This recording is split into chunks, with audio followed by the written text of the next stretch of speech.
A new Xbox game update is causing a little bit of a commotion between Xbox and PlayStation fans. A Nintendo Switch game that we talked about leaking recently on the channel has now been confirmed, and a huge Nintendo Switch game sequel might be coming sooner than we thought. What's up, guys? It is IRGT85. Hope everyone is having a great Tuesday. Yes, my Sonic Ice finally came in. Very excited for it. It's absolutely ridiculous. But if this is your first time on the channel, be sure to hit that subscribe button. Be sure to like and share the video. But without any further ado, let's talk about what's going on in the world of video games.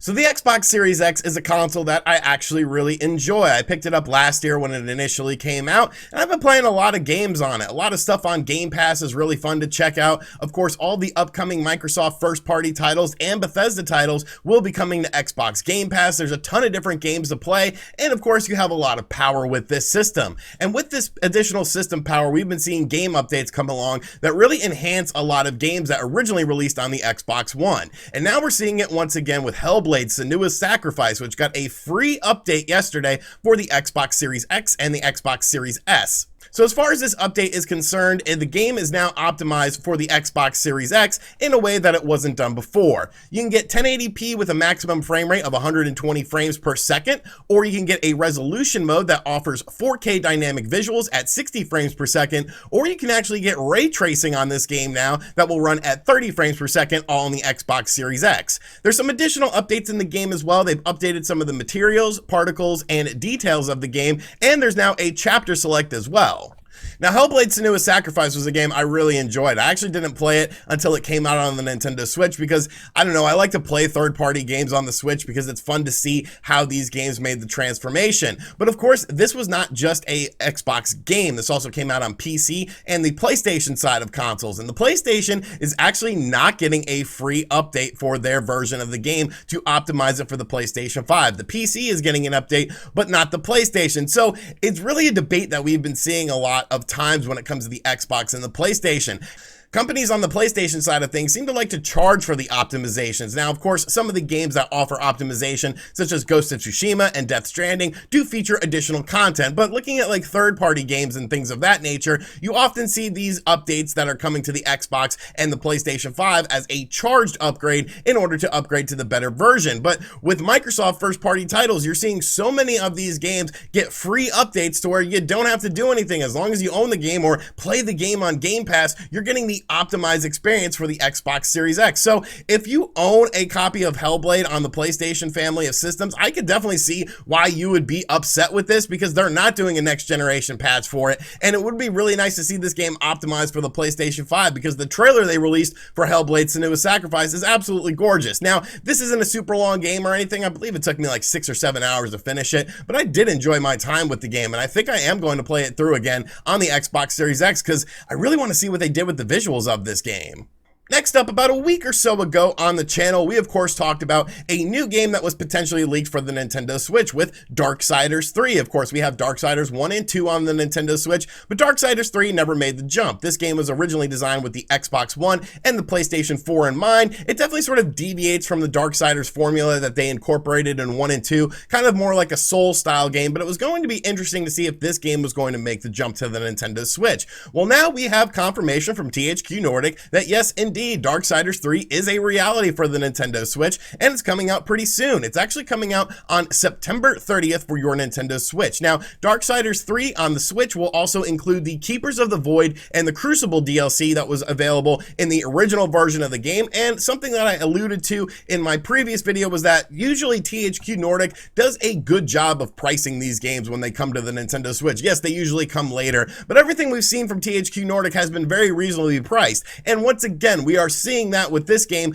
is going to only be $39.99. Now, you can get this game, I believe it was free on Xbox Games with Gold last month or something like that, but if you missed out on that or you don't own an Xbox family of console, then this is a great way to check out this game. I'm going to be very interested to see, like I said, how this port ends up turning out because there have been a few questionable ports from THQ Nordic that we've seen, and then there's been really good ports. Games like SpongeBob, it wasn't a good port. wasn't a good port on the Nintendo Switch. Destroy All Humans, the remastered edition, it's still very fun, but there are some problems, especially with the graphics of the game. So how is Darksiders 3, a game designed with the Xbox One and the PlayStation 4 in mind, going to end up turning out on the Nintendo Switch? It's going to be interesting to see. I probably will be checking it out, like I said, at $40 for like a physical version of the game. You know, you can't go wrong with that. That's a decent enough price, and it shows that there are interest for more mature style games on the Nintendo Switch. But definitely interested to see how the graphics of this game hold up. Let me know in the comment section down below if you have played this game, if you think I would enjoy it, or if it's a game that I'm just going to get frustrated with and probably yell on my live channel at and then never play again, because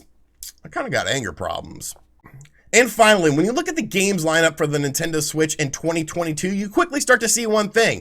There's a lot of banger exclusive titles that are coming to the system. Of course, we have Pokemon Arceus releasing in January. Splatoon 3 and Breath of the Wild 2 are both slotted for 2022, along with the new Mario and Rabbids game. So those are 4 big games that are obviously going to be very impactful on the Nintendo Switch. And it looks like we might have a leak for another big Nintendo Switch game coming out in 2022. And this involves Xenoblade Chronicles 3. Now, this is sort of stemming from voice actor Jenna Coleman basically doing a fan questionnaire online on YouTube, and somebody asked her about Xenoblade, and she said the following: and I think they're going to do another. Common knowledge? Don't know. Yeah, I think they're going to do another. Not sure if I'm allowed to say that. Now, this on its own really isn't anything, in my opinion. Like, it's pretty much a foregone conclusion that there will be another Xenoblade game. I don't think a voice actor talking about it is really that big of a deal. Of course, you had that weird situation with Breath of the Wild 2 and some alleged voice actors saying that the game was done like a year and a half ago, and of course, that never came to fruition. So on the surface level, this isn't that big of a deal, but a website called Fanbyte that a lot of people have been sourcing, so I'm thinking that they are in the know with this situation, actually gave some details about Xenoblade Chronicles 3, and it seems like it's coming a lot sooner than we thought it was going to.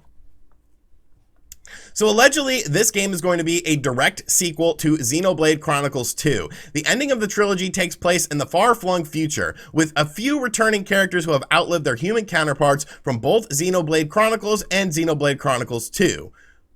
This is why Coleman would be aware of the third game, as her character is returning and she more than likely has done voice recording for it. Xenoblade Chronicles 3 was actually supposed to be revealed earlier this year and potentially coming out in the fiscal year of 2021. Now, according to the report, the game may still be announced by the end of the calendar year. Of course, we have talked about a potential Nintendo Direct happening in the month of September, and that would definitely be a very interesting way to either open or close the show with Xenoblade Chronicles 3. According to this report, the game had a difficult time with the pandemic development and optimizing the game for the Switch, because supposedly this game will be pushing the Nintendo Switch to its limits. They're aiming for more character models on screen than any other previous title in the franchise, accounting for both playable characters and enemies, and the game could be released as soon as the first half of next year, delayed from its original and now unlikely winter 2021 launch target. Now, something I find pretty interesting in this report is the fact that allegedly this game will be pushing the Nintendo Switch to its limits, according to Monolith Soft. And when you look at Xenoblade Chronicles 2, that was a game that, well, it had some technical issues on the Nintendo Switch, especially when we're talking about in handheld mode. The game constantly dipped under 540p when played in handheld mode, and to me, like, I understood it because you had this big world, but still, it felt a bit weird to see a Nintendo Switch essential first-party title not be optimized for the Nintendo Switch itself. So I'm curious to see how they're going to push the Nintendo Switch in terms of technical limits, and I hope that they don't do too much to where the game visual quality is sacrificed in order to make it, you know, run great in docked mode or something like that, because handheld mode is very important to the Nintendo Switch. It's got to be sort of hard to find that balance between optimizing it for docked mode and optimizing it for handheld mode, but I definitely think they need to pay more attention to the handheld mode side of things when it comes to Xenoblade Chronicles 3. So obviously this is quite a bit of information to digest. Now, I know what you're thinking to yourself. If you're a longtime viewer of this channel, you would know one thing. I'm not the biggest Xenoblade fan in the world. Like, I like the first game, I like the second game, I love Xenoblade Chronicles X, but the other two games, you know, I just sort of just like them, and I think it really comes down to the combat for me. It's just sort of this weird hybrid of like turn-based and action combat, where it's like, I just prefer it to be one or the other. I don't think the mixture hits very well for me, but on the other hand, I understand why people absolutely love this game, and I think the futuristic setting definitely has perked my interest, because this sounds something more along the lines of Xenoblade Xenoblade Chronicles X. I wish that they would do a Xenoblade Chronicles X on the Nintendo Switch, because that game deserves a port. That game is suffering on the Wii U with performance issues and having to download HD texture packs. It's like, no, optimize the game for the Switch and then put it out on the Switch. But obviously, if this game comes out in 2022, as this report is stating, it's almost like a rehash of 2017. You got a new Splatoon, a new Breath of the Wild, a Mario and Rabbids, and now big games with Xenoblade Chronicles getting Xenoblade Chronicles 3 in this situation. It's weird how the story doesn't seem to encompass anything from Xenoblade Chronicles X. I don't know if that's like the bastard of the game franchise, which I guess would make sense as to why I love it so much. But yes, definitely some big stuff happening. If this game comes out in the first half of 2022, and we're talking about games like Splatoon 3, and of course Pokemon Arceus, and now Breath of the Wild 2, and now this game, like, wow, man. 2022 is looking absolutely insane for the Nintendo Switch if this report is to be believed. And I believe that there is a lot of credence to it, because like I said, many major websites are running with this, and this seems to be the talk of the industry right now. People are cooperating with this as well. So what do you think about Xenoblade Chronicles 3 potentially coming out next year? Do you think it's a bit too soon? Would you like to have seen this spread out a bit more, or do you think it's the right time? Let me know in the comments down below.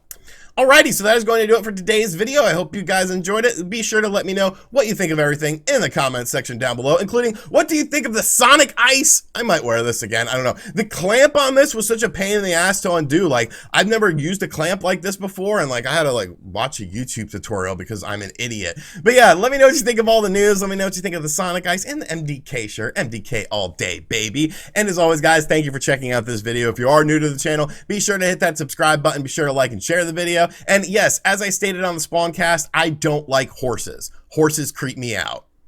They creep me out. I'll catch you guys on the next one. Later.